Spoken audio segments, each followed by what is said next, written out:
What's up, everybody? This be your boy Scotty, and this is a segment of Bitch Are You Serious? I haven't done one of these in a very long time, but let's just get to it, y'all. It's been a very long time. For those of you who are just now tuning in to my channel, or this is the first video you've seen, or you haven't been subscribed that long of a time or whatnot, and you've never seen this segment before, Bitch Are You Serious is basically a segment where I vent and talk to y'all about the what the fuck moments that happen in my life. And everybody has a what the fuck moment that happened in their life, you know what I'm saying? Like, I have some of those moments where I be like, what the fuck, bitch, are you serious? Like, did that really happen? So I haven't done this segment in a very long time. However,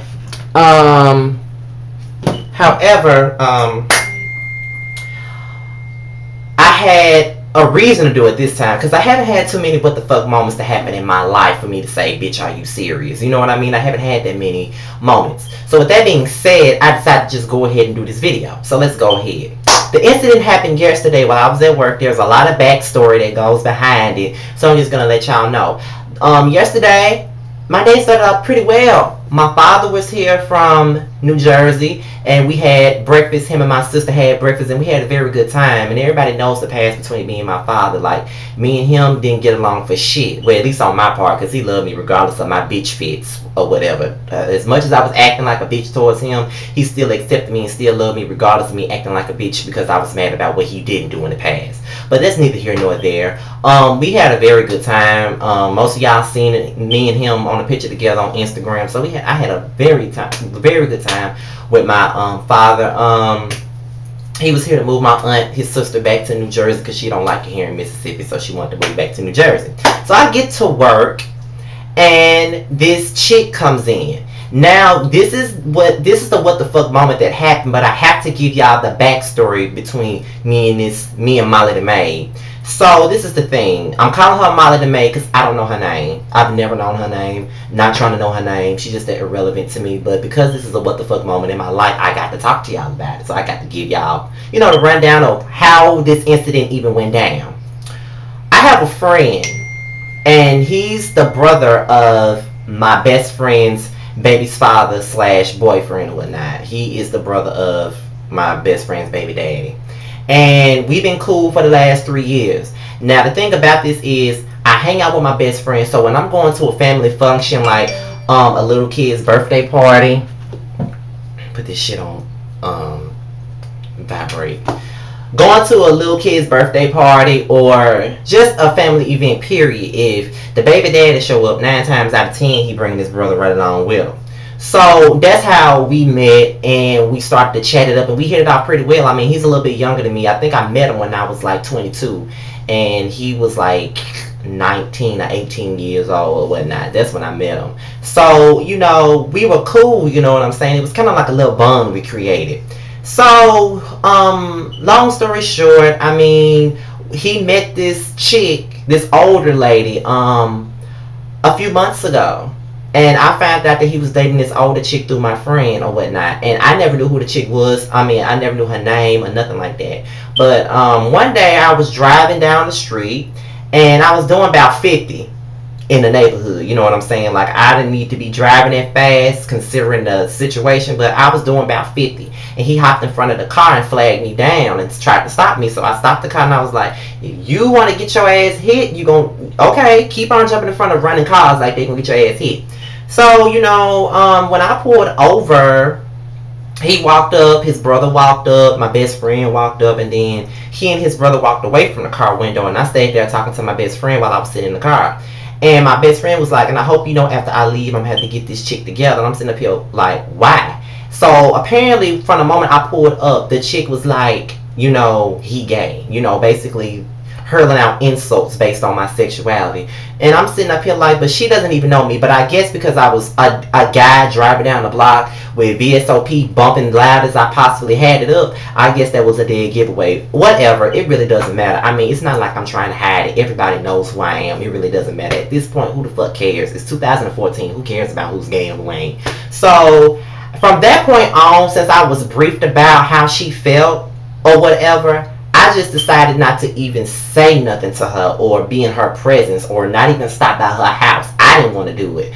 So I just left it alone. Like, whenever he wanted to talk to me, we talked through text, and or whenever he needed to call me about something, or he needed me to do something for him, I did it, because that's my homeboy. You know what I'm saying? That's my homie. I was doing it long before she came along. So I just, as time went on, I kept getting shit, you know, fed to me about how, you know, this chick keep talking about you, she keep bringing you up, she keep trying to say that you want to sleep with her man and all of this crap. And I'm sitting up here like, really though? Like, I have never even seen this motherfucking naked, let alone been in sexual contact with this motherfucker. So I mean, clearly there's nothing there. Like, I don't know where she, what she trying to give or whatever, but that has never happened. Either that's her own insecurity or whatever, but whatever it is, it has nothing to do with Scotty. So, you know what I'm saying? From that point on, that just really, because I know my friend won't lie to me about a bitch discussing me or a bitch saying negative things about me behind my back. I know they won't do that, because I wouldn't do that for them. And I know that she checked it while she was around. So, you know, every time I saw her, she'll look at me. And then she'll do little certain things. Like, she'll look at me, just stare, not speak, just stare. And then it'll be like, really though? Like, what are you giving? You know what I'm saying? Like, what is your problem? So, the more I saw her, the more things I heard about what she was saying about me, the more I just didn't like her, and the more I wasn't featuring her. Like, I just wasn't featuring her ass at all. So I was nice to her regardless, but I wasn't featuring her. Like, I didn't like her based on what I heard, and it was pretty apparent that she didn't like me based on how her attitude was every time I was around. So it was pretty apparent that the motherfucker didn't like me, and I was fine with that. Everybody don't like me, but most people do. You know what I'm saying? Like Beyonce said on Happy Face on the Survivor album, there's plenty of people who don't like me, but I got 10 times more that love me, and I love myself. So one bitch don't stop no show, basically. So, you know, fast forward to an incident, the first incident. She came in my store. You know, I work at Dollar General Market. Everybody knows that I've been working for the last month and a half or whatnot, and I'm not ashamed of my job. Yes, I work at Dollar General Market. That comes from a motherfucker who hasn't worked. You know what I'm saying? Who never had to work. So I just started working, and it really didn't matter to me. Like, it's a start for me. I'm trying to get my stuff together, build my fucking credit up. So whoever got a motherfucking issue with it, I don't give a fuck. It's a job. I'm making money. I ain't got the want for shit. I get everything I possibly want and need. So it doesn't matter. So I'm a cashier, and sometimes I recover. So that's my job. So I was at my register, and I was just ringing up customers, having a wonderful day, one of those days. And she came in, and I noticed that most people that work with me says that she's a thief, that she tries to steal out the store.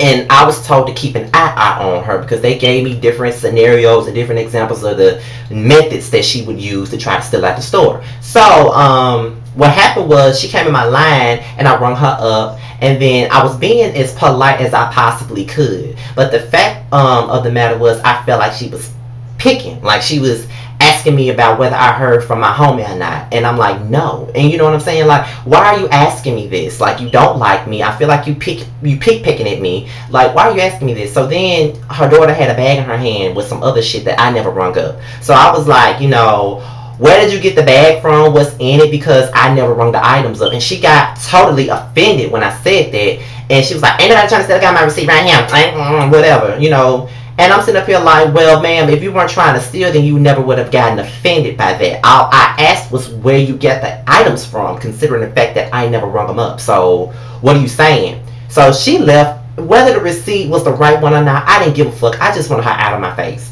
So in addition to her getting smart with me at the register the first time, she drops by my house.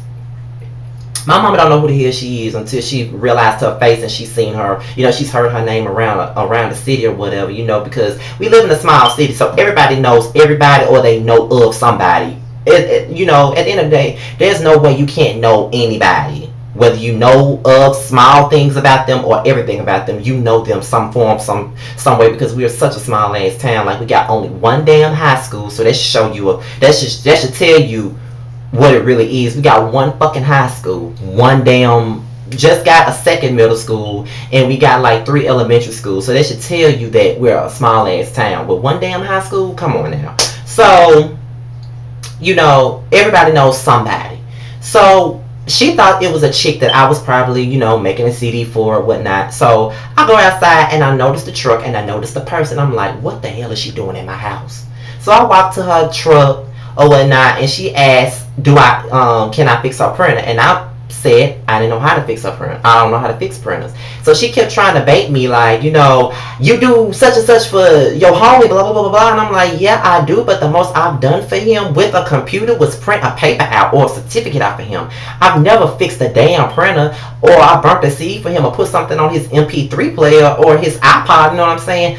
I have never fixed a printer. Like, I went through like 5 or 6 printers over the last year. So if I knew how to fix a damn printer, we wouldn't be wasting all that money buying a fucking printer. You know what I'm saying? So I'm sitting up here telling her that I don't know how to fix a printer, but she's not listening. So then she tells me that she needs me to come to her house. Like, she wasn't even explaining to me what was wrong with it. All she said was that the paper couldn't come out. That just sounds suspect to me. So she said, just come to my house and see about it. So she even offered me a ride, and I was like, nah, that won't be necessary. I'll bring myself over there. So I'm not getting in a car with damn bitch that don't like me. You know what I'm saying? I'm just not finna do it, especially someone that just got an attitude with me. So I got in the car, and as I drove away from the house, I called my friend and I talked to my friend first. I did a whole block. I did not even go to her house. I did a block. And I was talking to my friend. I said, I don't feel comfortable about this. I don't think I need to go over there because I'm not stupid. You know what I'm saying? Like, she doesn't like me already based on the stuff that I've heard from you. And then not to mention, you know what I'm saying, she just got smart with me yesterday at work. So I just know that something ain't right with that. You know what I mean? So my friend said, don't take your ass over there and don't tell her what she's trying to do. And me being me and me living where I'm from, me coming from where I'm from, I'm not no thug. I'm, you know what I'm saying? But at the end of the day, From where I'm from, ain't nobody stupid. Like, I'm not walking around here talking about, oh, I'm from the street life and I sell drugs and all this shit, because I've never done that shit. I won't be able to handle that type of shit. However, I'm not stupid. At the end of the day, ain't nobody finna be stupid enough to go to a bitch house that don't like them and that has already gotten smart with them and got bucked with them already. Like, I'm not that fucking stupid. I'm not going to your house and I know you don't like me, so I decided not to go. So I didn't see her for a few days. So until last night. She comes to my store last night, just loud talking to me from the gate. Like, from the moment she saw me, she walked up to me and started loud talking to me. And I'm like, she said, why didn't you come to my house? You wrong for that. My baby got blah, blah, blah. And I'm sitting up here like, I had already told you I didn't know how to fix a printer. What did you want me to do? Go over there and pretend like I was looking at it? Like, what did you want me to do? Like, I didn't trust the situation anyway. What is there to trust? Like, she comes in antagonizing me. So I walk over to my manager who's about to go on her break, and I ask her what else she wanted me to do. I had to be on the cash register and I had to recover the store. So I was fine with that. So I'm walking around, you know, greeting customers, getting ready to go recover until my homegirl line get packed. She following me, constantly loud talking to me about this fucking printer situation. And I know it's deeper than a printer situation. So I'm walking away, and it's like she's following me around the store. Like, she's constantly antagonizing me. And because I'm ignoring her, she can't deal with that. So I overheard her yell out gay ass all around the store as if that's a damn secret. Everybody in the fucking store knows that. So I don't even get why you yelling it out as if it's an insult to me. So I get back to the register because my homegirl line is too packed. So my homegirl line started getting cut. Like, you know, it got a little bit shorter, but mine was still long. But yeah, this motherfucker still want to come in my line and antagonize me when there's a shorter line. But okay, I'm like, whatever, bitch. I'll ring you up and be as polite as I possibly can. So when it was my time to ring her up, she still antagonizing me about this printer thing and talking about, I didn't know you act like that. You got a bad attitude. I'm like, 2:15, you know what I'm saying? Like, steady trying to dead the conversation. And she's like, why are you getting an attitude? I said, I'm getting an attitude because I'm trying to work and you bringing this nonsense to me. If you want to confront me about a personal matter, do that when I'm not on the clock, and do that when I'm not, and do that when I'm in the streets. If you see me in the streets, then you do that. But I'm at work. I'm not trying to lose my job, nor am I trying to lose my cool for some BS. That's all I'm saying. You coming in here loud talking to me, trying to chop me off. I don't need that. You know what I'm saying? And I left it at that. I gave her change. The guy behind her was like, you can't be coming on people's jobs. I mean, he really told you, you know what I'm saying? And when somebody commended me for getting her ass together, she want to get booked. That would really piss her off, talking about, I'm a grown ass woman, and ain't nobody get me together. I'm sitting up here like, if you a grown ass woman, like I'm looking at her like, is this how people act when they're pushing 40? You know what I mean? Like, is this how motherfuckers act when they pushing 40 with like 2 or 3 kids? You know what I'm saying? Like, is that how people act? Like, I don't even understand it. So she started getting booked and started saying that I'm mad because her man doesn't want me, and I'm sitting up here like, what the fuck? Really? So at the end of the day, you just showed your card to me, bitch. Like, really, you being, you know, in your moment of being a ratchet, pressed, insecure, dumb, feel red ass bitch, you showed me your fucking card. You showed me what problem you've had with me from day one. You was insecure because I was hanging around your boyfriend. You was insecure because I'm the quote-unquote gay boy that hangs around your boyfriend all the time. You know what I mean? And you felt some type of way about that. You've been saying it. You've been talking about me. I've been knowing the situation. I mean, I don't know what more you want from me. Honestly, I don't know. So she starts yapping on her mouth, and I'm like, bye-bye. You know what I'm saying? Bye, have a good day. So she keeps saying she a grown-ass woman. I'm like, well, since you're a grown-ass woman, Miss Grown-ass Woman, why don't you take your shit and leave the store? And she just kept going off at the mouth, and then before I knew it, I lost my cool. Like, I ended up calling her a fat bitch. She's like a Miss Piggy version of Carrie Hilson. I'm like, I mean, just, she really pissed me off, and I lost my fucking cool because, number one, I'm trying to work. You know what I'm saying? Like, I've never been in an environment where I have to feel to myself or I have to bring it down. Even when I was in school, I was very opinionated, and I never had to bring it down because at the end of the day, I was at school. It wasn't like a professional situation. But at this point in time, you know what I'm saying, this whole job thing, because before I even applied to Dollar General, I applied to jobs like Xerox and Comcast and all that type of shit, and I just had to settle for what I could get. So at the end of the day, all those jobs that I even applied for, including this one, was my way of trying to see if I can be able to interact with the public without getting crunk or always trying to get hood with somebody. And it was working, but at the end of the day, this bitch comes in and take me all out of my element. Like, ain't nobody finna come to my job and try to punk me. I don't give a damn how I get down, what my preference is. At the end of the day, I'm still a nigga, and nobody's finna chump me off. Nobody is about to chump me off. Ain't no bitch and no nigga finna chump me off and try to punk me out. And that was the whole point. So I talked to my manager, and my manager was like, well, you know what, you should have called me. But at the end of the day, she's a problematic customer. She's got into it with everybody that works here, and if she comes in here trying it again, she will be banned from Dollar General Market. And that's all I got to say about that, you guys. So give me your opinions below. What you would have done if you was in a situation. Do you think I handled it right? You know what I'm saying? Just tell me what you think. I'm out of here, y'all. Peace.